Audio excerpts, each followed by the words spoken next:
வணக்கம், என் பெயர் ஜெயஸ்ரீ துளசிராமன். நான் 9ஆம் வகுப்பு அரசியல் நிலையத்திற்கான பயின்று வருகிறேன். நான் செய்து வருகின்ற சோதனை முட்டை கொட்டை வைத்து மீன்களை தயாரித்தல். முதலில் நன்றாக முட்டை தோலை கழுவி கொள்ள வேண்டும். பிறகு அதை நன்றாக ஆற வைத்து அரைத்துக் கொள்ள வேண்டும். அடுப்பு கறியை எடுத்துக்கொண்டு அதை அரைத்துக் கொள்ள வேண்டும். அரைத்து வைத்த அடுப்பு கறி மற்றும்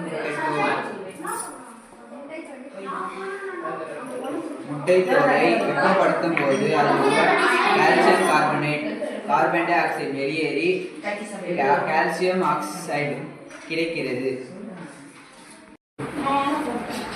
காப்பர் மின்வாயில் கலக்கி வைத்த பசையை பூச வேண்டும். 2 மின்வாய்களையும் அசிட்டிக் அமிலத்தில் சேர்க்க வேண்டும்.